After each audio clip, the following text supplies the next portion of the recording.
नमस्कार विद्यार्थी मित्रांनो, नुकतीच सीईटी सेलच्या वेबसाईटवरती कॅप राऊंड 1 साठीची अलॉटमेंट डिक्लेअर झाली आहे.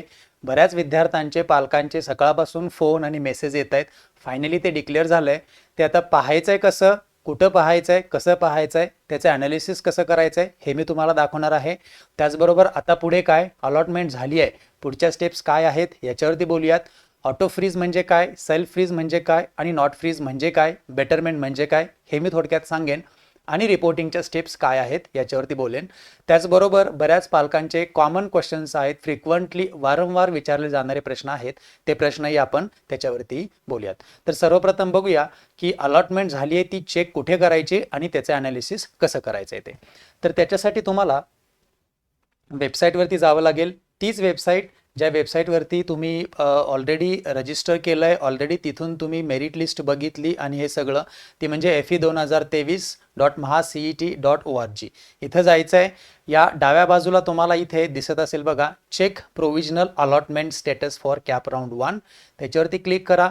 इथे तुम्हाला तुमचा ॲप्लिकेशन ID टाकायचा आहे आणि तुमची डेट ऑफ बर्थ टाकायची आहे. हे टाकल्यानंतर तुमची जी ओपन होणारी विंडो असेल ती अशी असेल, हे तुम्हाला दिसेल. एक एक्झाम्पल म्हणून एक विद्यार्थी आहे, तिचं मी तुम्हाला इथे अलॉटमेंट दाखवतोय. तर इथे आहे बघा, personal details, candidate name, gender, candidate type, category, applied for EWS no, person with disability applied for TFWS, linguistic minority, date of birth, home university, category, orphan, defence, Konkan candidate, religious minority, या details ज्या तुम्ही भरल्यात. आता इथे खाली आहे बघा provisional allotment details, हे तुम्हाला दिसेल. Institute allotted Kolhapur institute of technologies, college of engineering, KIT. त्या मुलीला जी ब्रँच अलॉट झाली आहे ती म्हणजे कोर्स अलॉटेड सिव्हिल इंजिनिअरिंग, हे तिला अलॉटमेंट झालेली आहे. त्याचा choice code, benefits taken, female कॅटेगरीमधून तिला अलॉटमेंट झाली आहे. Seat type allotted ladies open state level ladies open seat तिला झाली आहे. आता ही मुलगी आहे SC कॅटेगरीची, परंतु तिला सीट अलॉट झाली ओपनची, त्याच्यामुळे तिला सीट ती अलॉट झालेलीच आहे, परंतु तिचे जे SC कॅटेगरीचे बेनिफिट्स आहेत ते सगळे तिला मिळणार. बऱ्याच पालकांचे विद्यार्थ्यांचे परत इथं कन्फ्युजन होते की सर माझं इथं जी ओपन यस आलंय, पण माझी कॅटेगरी OBC आहे किंवा माझी कॅटेगरी SC ST NT आहे. सीट टाईप अलॉटेड कोणतीही असू देत, तुमची कॅन्डिडेट सीट टाईप कोणती आहे ह्याच्यानुसारच तुम्हाला फी भरावी लागणार, हे थोडंसं लक्षात असू द्यात. त्याच्यानंतर प्रेफरन्स नंबर अलॉटेड, किती नंबरचा प्रेफरन्स तुम्ही टाकला होता ते तुम्हाला तिथे दिसतंय. कॅप राऊंड 1 मेरिट नंबर तुमचं दिसतंय आणि तुमचं मेरिट पर्सेंटाईल. तर हे ॲनालिसिस असं थोडंसं करायचं आहे, प्रत्येकाने लॉग इन करून पहा. त्याचबरोबर खाली खूप महत्त्वाच्या इन्स्ट्रक्शन्स दिलेल्या आहेत, सूचना दिलेल्या आहेत, त्याही थोड्याशा बघून घ्या. त्याच्यामध्ये मग तुम्ही सगळ्या डिटेल्स आहेत का त्या चेक करा, तुमचं जेंडर आणि या गोष्टी आणखीन चेक आहेत का ते पाहावं. त्याचबरोबर कॅन्डिडेट जी C आहे, who have been allotted a seat other than the first preference, ते मी पुढे सांगेन. परंतु पुढचा जो आहे तो हा की SC ST NT आणि या सगळ्या कॅटेगरीच्या मुलांनी ज्यांनी टोकन अपलोड केलं आहे, ज्यांना ओरिजिनल जी द्यायची आहे, म्हणजे काय म्हणूया फायनल डॉक्युमेंट जे आलेलं आहे ते द्यायची तारीख काय आहे, तर on or before 3rd round last date, तेही त्याच्यावरती मी पुढे थोडंसं सांगेन. तर थोड्याशा या सूचना बघून घ्या. आणि मग इथं दिलेलं आहे कधीपर्यंत रिपोर्टिंग आहे. तुम्हाला सीट ॲक्सेप्टन्स करायचं आहे ते 28 तारखेला 3 वाजेपर्यंत आणि इन्स्टिट्यूटला जाऊन रिपोर्टिंग करायचं आहे ते 28 तारखेला 5 वाजेपर्यंत. तुम्ही याची प्रिंट घ्यायची आहे आणि ती प्रिंट घेऊन कॉलेजमध्ये यायचं आहे जिथे तुम्हाला अलॉटमेंट झाली. पुढच्या स्टेपबद्दल मी थोडंसं सांगेन.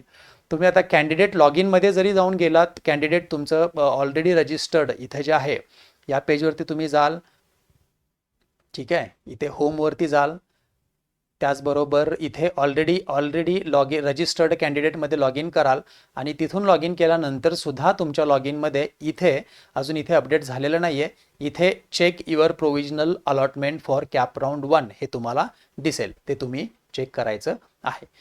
ठीक आहे. तर हे थोडंसं झालं अलॉटमेंट चेकिंग. आता पुढे काय आहे याच्यावरती थोडंसं बोलूयात, पुढच्या स्टेप्स काय असतील ते. अलॉटमेंट चेक करून झाली, आता पुढे तुम्हाला 3 गोष्टी महत्त्वाच्या आहेत. ते म्हणजे सीट ॲक्सेप्ट करायची आहे, फ्रीज किंवा नॉट फ्रीज करायचं आहे आणि जर फ्रीज केलं असेल तर त्या इन्स्टिट्यूटला जाऊन रिपोर्टिंग करायचं आहे. इथे बघूयात थोडंसं. Seat acceptance as per allotment of cap round 1 हे तुम्हाला 26 जुलै, 27 जुलै, 28 जुलै म्हणजे उद्यापासून 3 दिवस 28 जुलैला 3 वाजेपर्यंत तुम्हाला ही सीट मिळालेली ॲक्सेप्ट करायची आहे. त्याच्यासाठी 1,000 रुपये भरायचे आहेत. फ्रीज म्हणजे त्या इन्स्टिट्यूटला जाऊन ॲडमिशन घ्यायचं आहे.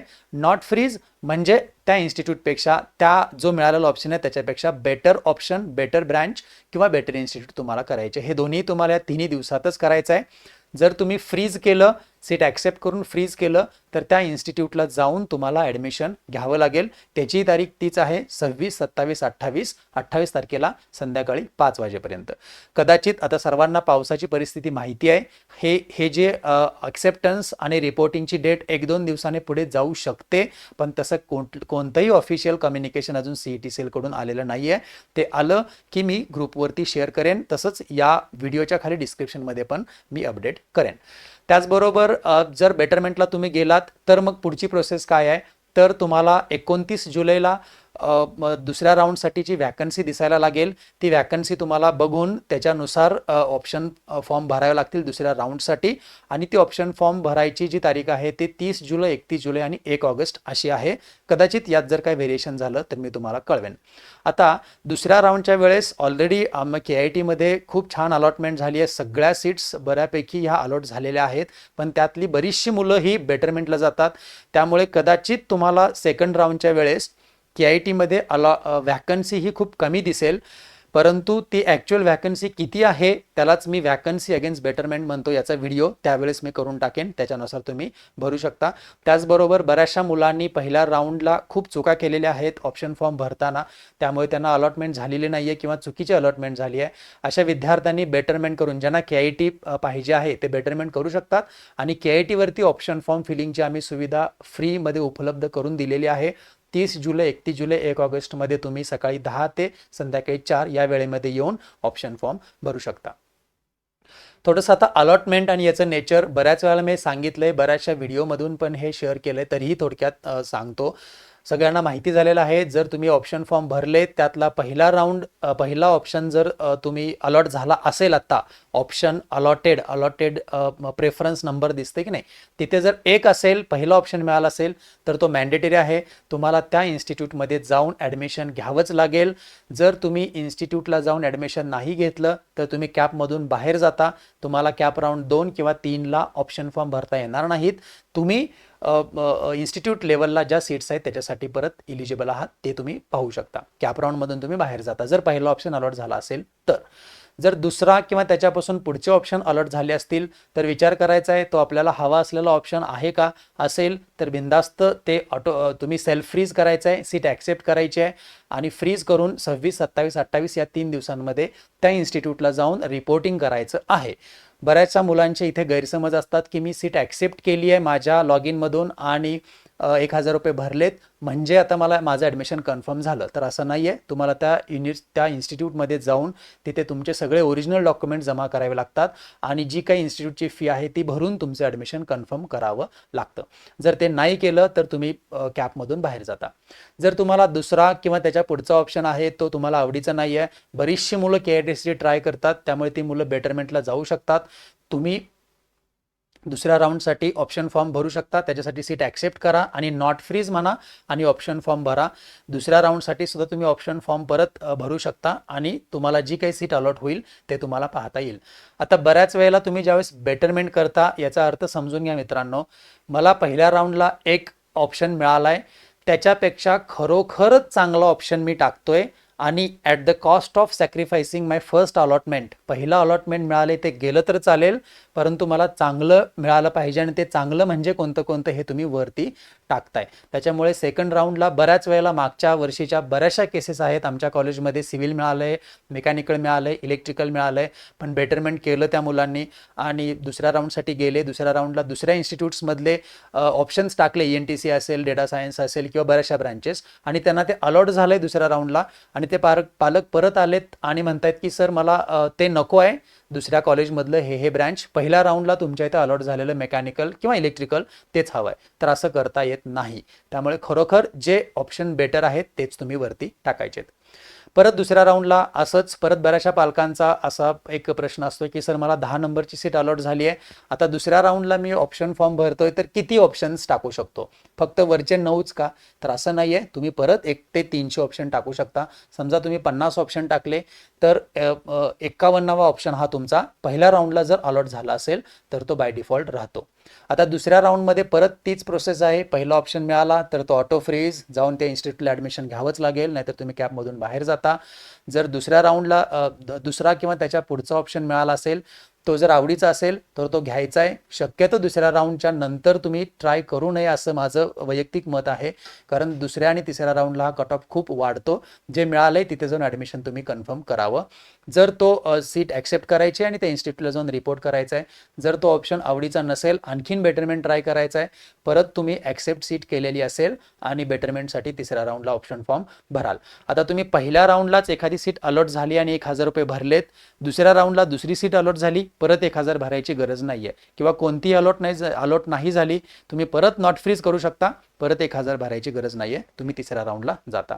मात्र तिसऱ्या राऊंडला तुम्ही ऑप्शन ज्यावेळेस भरता, कोणतीही सीट अलॉट झाली तिसऱ्या राऊंडमध्ये ती मॅन्डेटरी असेल, किंवा जर अलॉट नाही झाली, जी पूर्वीची अलॉट झालेली आहे पहिल्या किंवा दुसऱ्या राऊंडला, ती सीट तुमची फायनल असेल.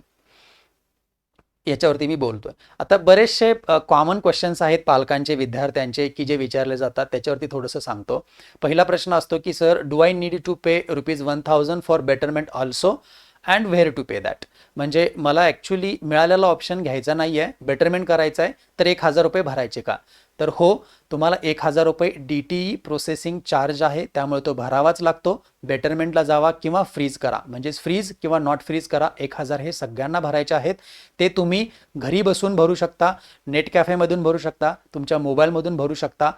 त्याच्यासाठी जर तुम्ही फ्रीज केला असेल तर त्या इन्स्टिट्यूटला जायचं आहे. दुसराच आहे बघा तो frequently asked questions, do I need to report to the allotted institute if freezed the admission?